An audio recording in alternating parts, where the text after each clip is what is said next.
Welcome to the 14th of September tips for the Australian Racing Thoroughbreds. Let's have a quick look at how we did last weekend. So we had a lot of tips last weekend.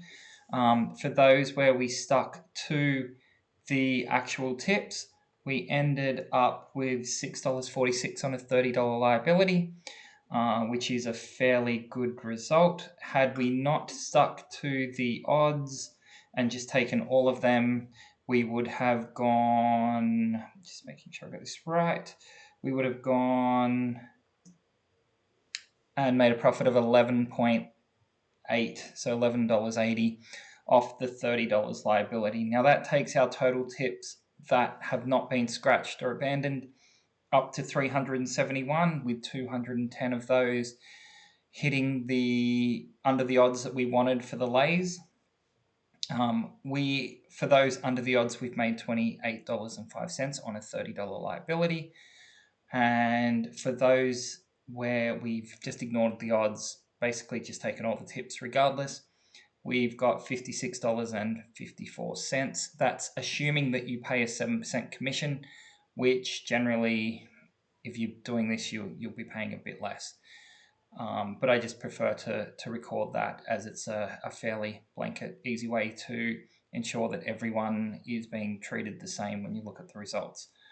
Now, we've only had one unsuccessful lay out of the 371, so not too bad. I did do some through the week, which I didn't post up.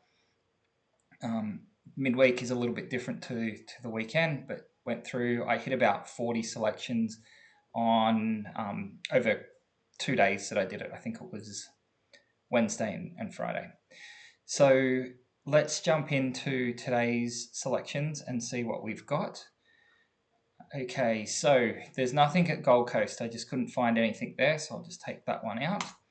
But apart from that, it's a really good day of racing. There's some real good quality horses running around, especially at Rosehill and Flemington. So very hard to find some selections there. But I did get one at Rosehill. It's in race 2, number 15. It's too big a step up in class for this horse. I'm willing to go up to $100 in the odds. Then we jump to Flemington, race 2, number 8.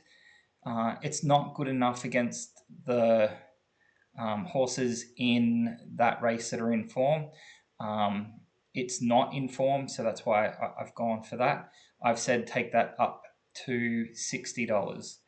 Now, it's more the meetings outside of those two where we've been able to find some tips. So at Eagle Farm, we've got a few. So race 4, we've got numbers 2 and 14. Now, number 2 is outclassed and it's out of form, so I'm willing to go all the way up to $1,000. Whereas number 14 is outclassed in this race. It really needs a good, firm ground to be running on. The track's rated wet there, so I don't see it being competitive, but I've gone up to $300 on that one. Then we jump to Eagle Farm race 7, number 10. This one is where the owner just wants to see its horse run around. It's got no chance, so lay at any odds, up to 1,000.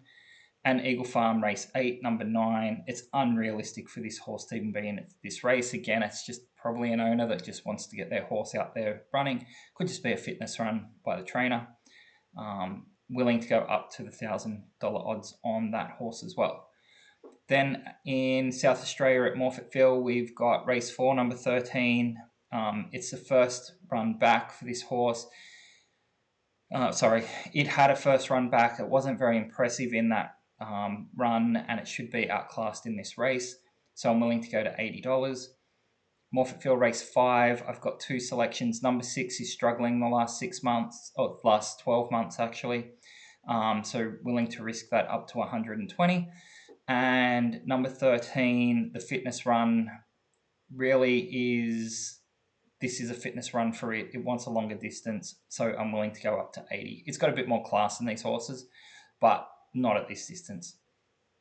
Then we jump back to near where I live, Kembla Grange. It's just down the road. So race number 1, we've got number 8. It's had 36 runs for only 1 win. It's had 4 at this distance for 0 wins, 19 on good ground for 0 wins, and 12 at this class for 0 wins. So I'm willing to go up to 250, and you might wonder why I haven't gone 1,000. There's just not great horses in this race that it's competing against, but it should still lose. Then we've got Kembla Grange race 3, number 8. It's not been competitive in the 7 races it's had, so I'm willing to go up to 600. And Kembla Grange race 8, number 5. It's going to struggle based on the barrier trials it's had. It's a first starter. Because it's a first starter, I'm only willing to go up to $30.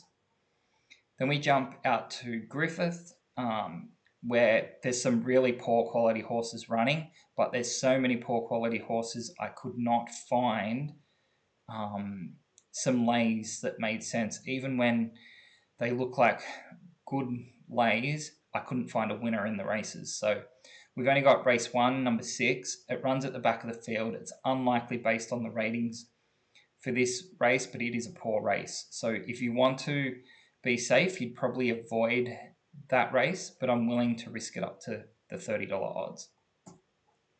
Then we've got Cairns. We've basically got one race here by the looks of it, unless I've put those in incorrectly. I'm just going to go double check that race while we are looking. Let's have a quick look at Cairns, race 3. Yep, it's a big race. And 3, 5, and 9 were the ones I went for. So, yep, 3, 5, and 9. So the longest rated horses in this race. So number 3 has had 8 runs for 0 wins. It is outclassed, up to $100. Number 5, they're running this horse at very different distances. I don't think they know where this horse fits and where it should be running, which means its training isn't great and isn't actually trying to hit a distance. So I'm willing to go up to $60 on that. And number 9, it's had 21 runs for only 2 placings, so it's not likely. And I'm willing to go to 80. Again, haven't gone out too far because there's not much else in the race that looks like it's a clear winner. Then in Donald, race 1, number 8, we've had a horse that's had 33 runs for no wins. I'm willing to risk that up to 300. Race 2, number 14, it's had some horrible runs in its career. They're all double digits. I'm willing to, like lengths behind the winner, I'm willing to go up to $1,000 in the odds. And race 3, number 13, it's got a wide barrier. It's had 26 runs, no wins. Again, go up to $1,000 in the odds. Then we jump over to Darwin, race 5. The fields at Darwin are quite small. Couldn't really find much there to lay. So race 5, number 10, it's not running well enough right now. The last 3 starts have been longer than 30 lengths combined, so more than 10 lengths each run. Before that, it was doing okay, but I just can't see it competing in this race based on that form, so I'm willing to go up to 200. Then over at Carnarvon, we've got race 1, number 3. It's pretty much racing last in most of its races, so I'm willing to go to $70.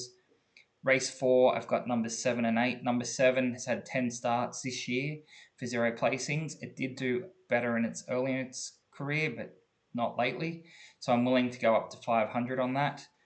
And number 8, don't rate the jockey that's on that horse. The horse isn't doing enough. I can't see how the jockey's going to get it over the line to compete, even for a placing. So I'm willing to go up to 150 on that one.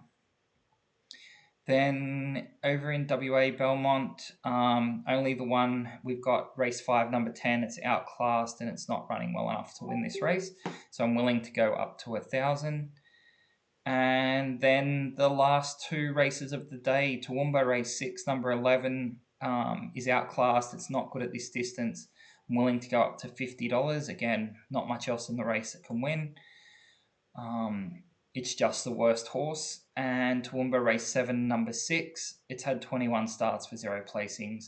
So I'm willing to risk it up to the $1,000. So definitely have a lay in that last race. Now, not too many selections here. Just looking at it, we have a total of 26 selections for Saturday. Now, I won't have any selections in for tomorrow because I will be out tonight and likely will not be up early enough to do the form to get these out in time. I will likely do them for myself later in the morning. I just won't get the tips up to YouTube, so I won't record them. But if we can get another 26 here, that gets us close to 400 tips. Hopefully none of them are scratched. And we're starting to definitely show that we've got a bit of an edge there. Very happy with that. If you are following me in the pros with bookies this week, I put in a lay. When I did the form, the horse was about $4. It got out to $10 by starting, so it didn't place at all. But a bit unfortunate that it got out to the $10 because I am trying to lay those at the lower odds. So a successful one there. So far I've had a horse just win by the nose, which was an unsuccessful lay, and then my next two have been successful. So definitely follow those pros and bookies. I believe last week in the Saturday comp, both the pros and the bookies hit 6 from 6. So definitely there could be some profitable lays. But obviously do your own assessment against what they've picked and check out their comments. I'll leave it there. Hopefully, if you are betting, just remember only use money you can afford to lose. These are lays that I am putting on. I will go straight after this and put the money on. I'm generally using the lay at a limit, and I'll also put some money on at lay at any odds. But you can sometimes get matched in the exchange for a lot lower odds than what I'm putting in here. I'm always recording BSP prices, which is Betfair starting price. So I'll leave it there. Hopefully another successful weekend and we keep up this run where we've only had one loss. I'd like to get, above 500 with only the one loss, or even 1,000. But I have gone some very low odds horses today. So, I've got some maximum odds there of $30. So they'll probably, if they fall within that, we're looking at, the $15 to $30 range, which is very low compared to what I'm normally putting in here. So even though we've only got the 26 selections, I think there's a bit of profit to be made today if we can get them. I'll leave it there. Enjoy your weekend and enjoy the racing today. It's going to be a great day of racing to watch. Thanks, everyone.